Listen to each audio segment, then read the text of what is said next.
understand what I'm saying? You know, they didn't sensationalize Faith's character, they sensationalized my character. And the funny thing is, we all know Faith. That ain't Faith I know.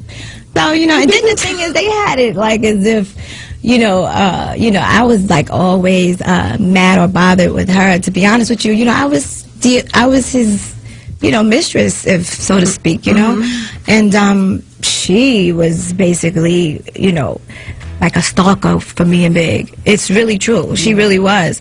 But at the end of the day, I understand because she was married to the man, you know? Yeah. And at that time, you know, I was his girlfriend. Look at it now. He's like, how did we get back here? How did we get back here again?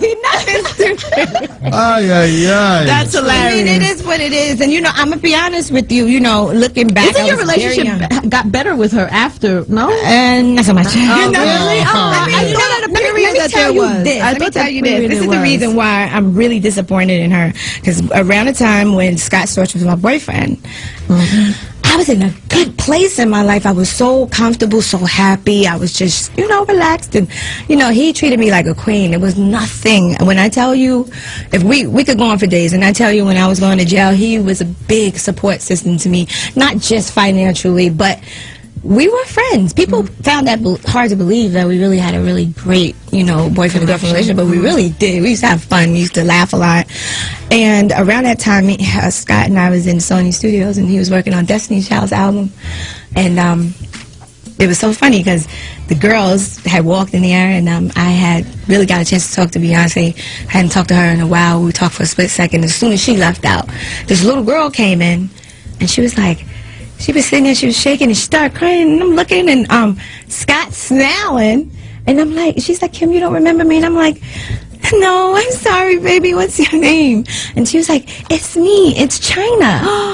You know, I used to literally babysit China. This is Faith's daughter. And she used to call me Titi Kim.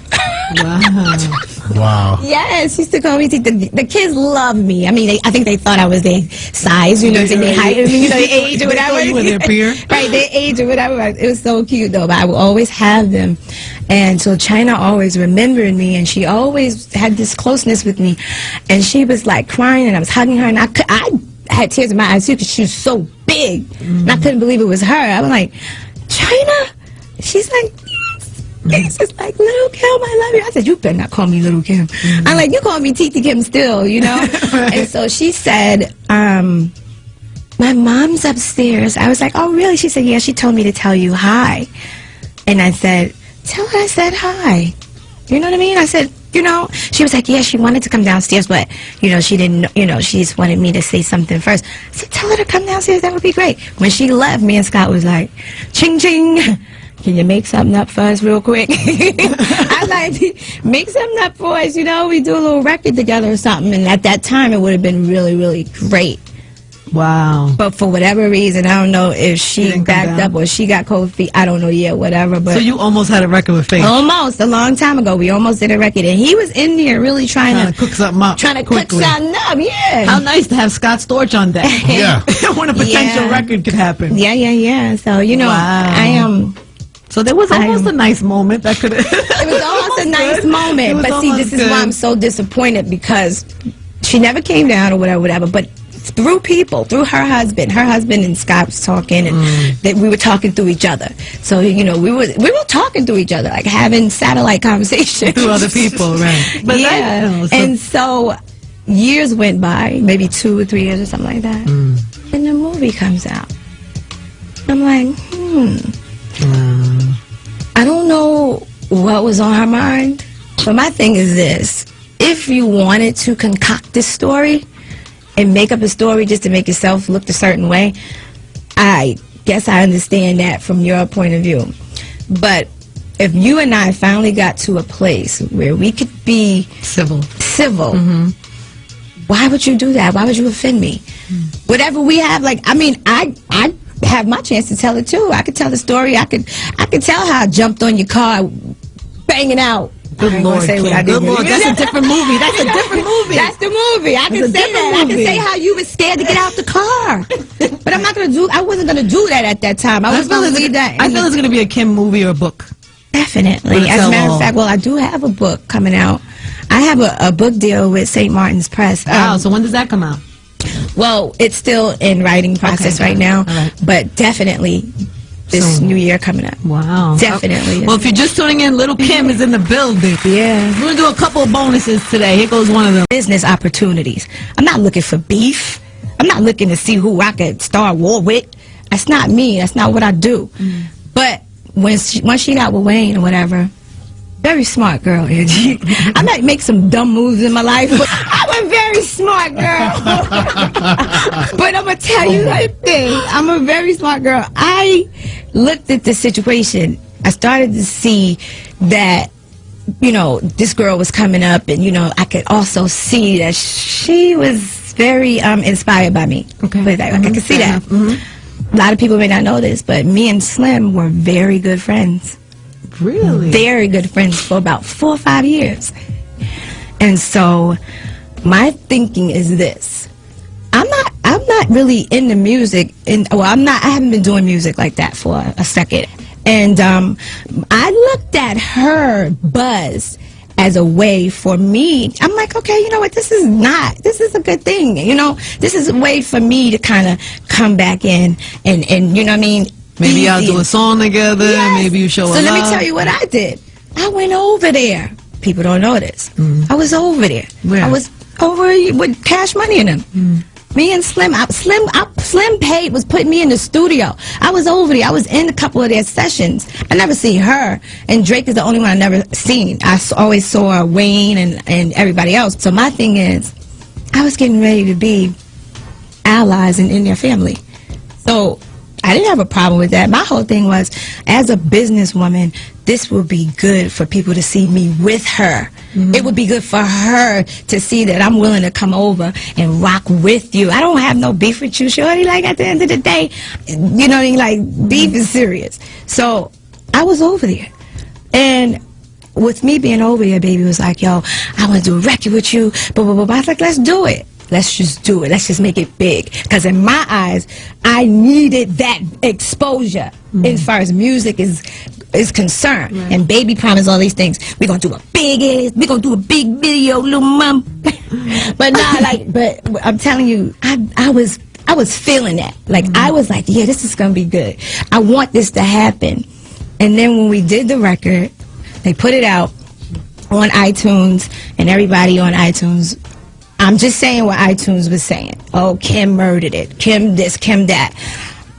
She's who she is, you know what I'm saying? Like, she gonna have her haters, I'm gonna have my haters. This is the song that just leaked recently that we got a chance to hear late. It was out a while ago. Yeah. What was that song, though? Because something it's the same one. It's the same one that just came back out. Got it. Yeah.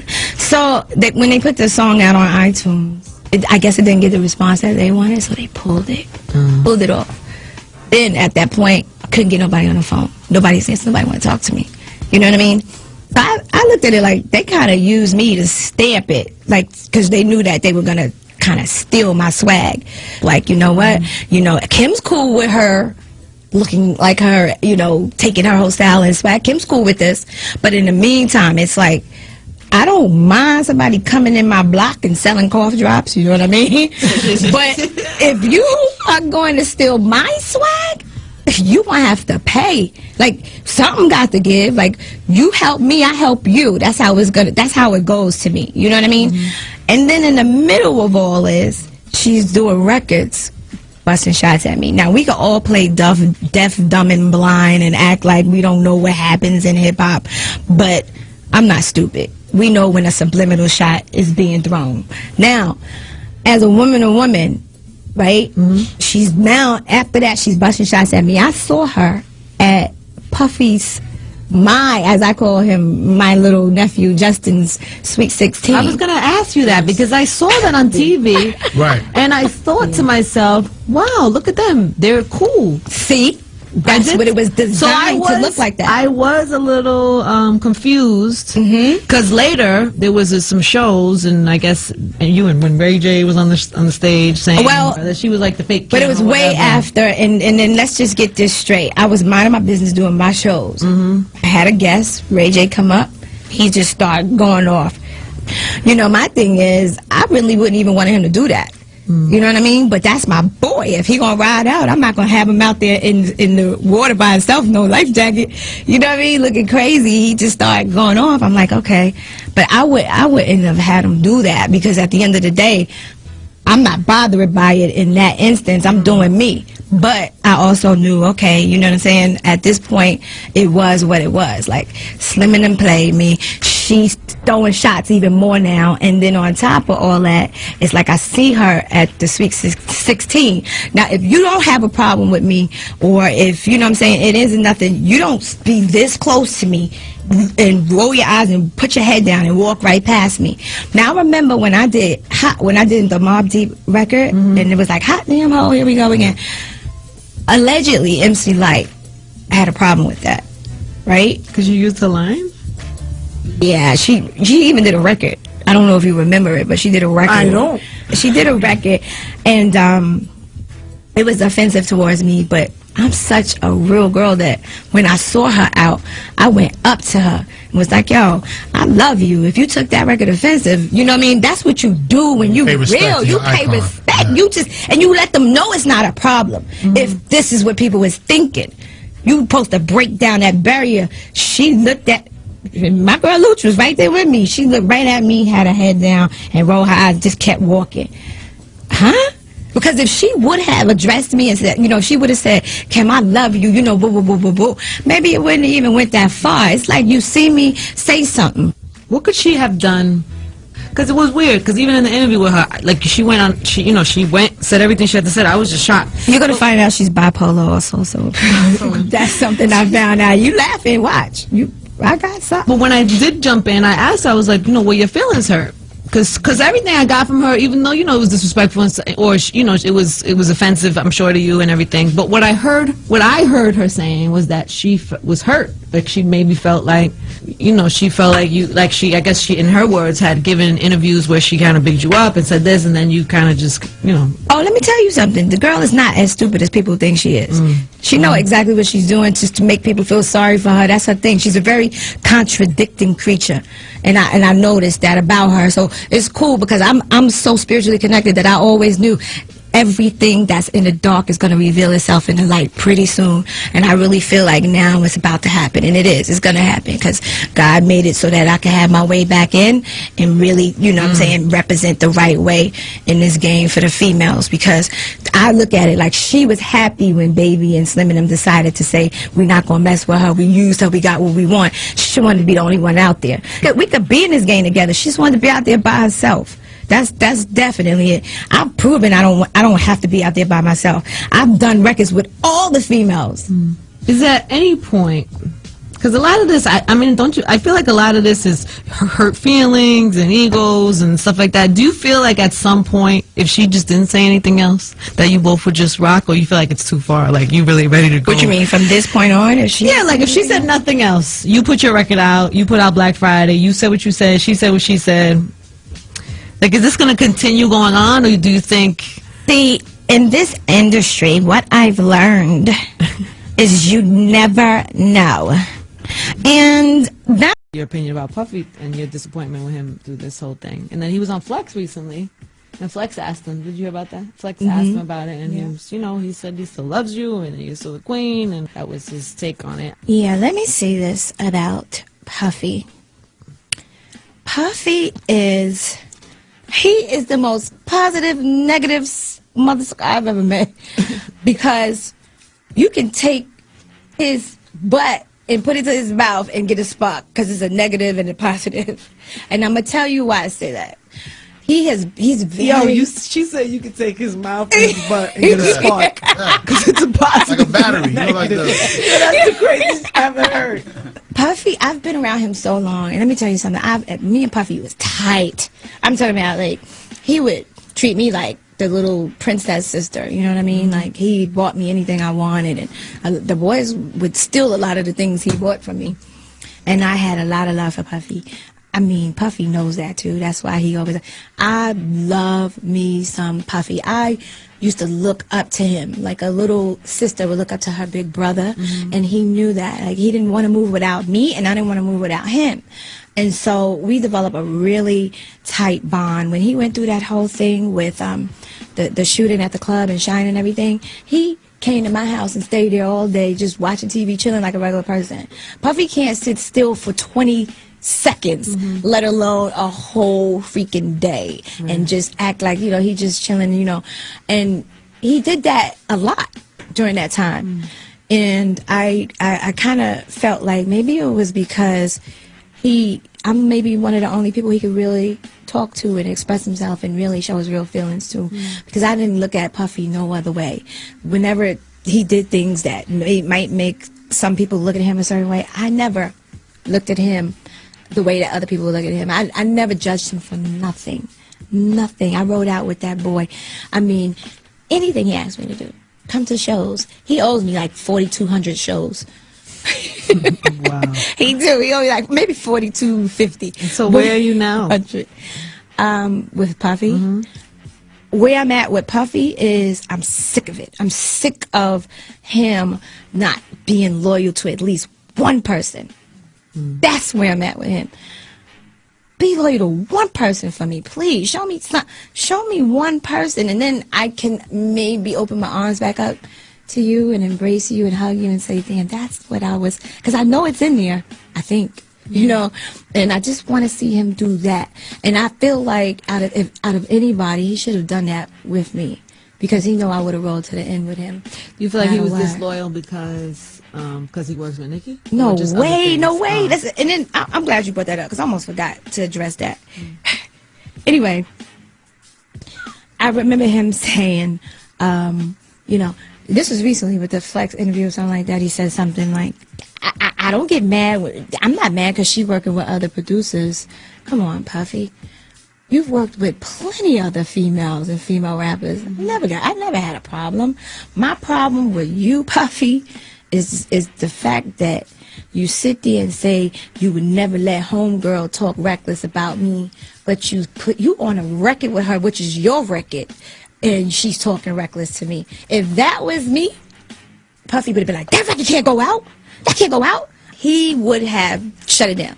With her, he just letting it all ride because he's trying to get in where he finna over there. He just over there for the money, for the time being, doing what he do till the next hot thing come and he could jump shifts or whatever. I get Puffy. I get what he do. You know what I'm saying? He is hustle brother man. That's brother man. Like, I got it. $7.99. What who got? If you give me 8, I sell this to you for 10. Matter of fact, I might give you 2 of these, but that's a hustle man. So I get Puffy. I get Puffy. Whoever's hot. Oh, listen, I can get this for you. You know what I mean? And he got that type of power. You know he's a powerful man as far as his relationships and everything. But you see this going down. You know what I mean? Like, how dare you? You see her trying to look like me, act like me, be like me. She's only over with you because I was with you. You know what I mean? That's so obvious. My thing is, you got this girl, she be throwing her shots and stuff like that, and you're not saying nothing. You letting it. It's like, do you really have love for me? You know what I mean? Like, at this point, my attitude with Puffy is whatever. I don't even, like, I'm not even, he can't ask me for nothing no more. It ain't no family thing or whatever. He come to me, he better come correct, because it's all about that paper. I ain't got no time, you know what I'm saying? Then he set me up for the Sweet 16, too. I didn't know all that was going on at the Sweet 16. Wow. I didn't even know she was going to be there. I didn't really care once I got there, but it was almost like he was acting funny once I did get there, and he knew what he had done. I was with Timberland at the Hammerstein Ballroom performing. He came over there, and he's on stage with me. You know, Timberland was like, can y'all come out and perform the Benjamins together? Puffy's on stage with me, and I could have sworn he was like, yeah, so look, I need a favor, Kim. So look, he performing, and he tried to cut deals with me while we on stage. He did not say that to you, really. But he might as well have been on stage talking about, so Kim, look, I need you a favor. Yeah, it's all about the Benjamins. Yo, Puff. Yo, Kim. And like, I'm talking back to him, but Puff, what do you mean? What do you mean you need a favor? Can we talk about this when we get off the stage? I'm like, yo, son, I did not know. Who are you? Who is this girl? I did not, when I tell you, I did not know. I did not know all that was going on for the sweet, yeah, I did not know.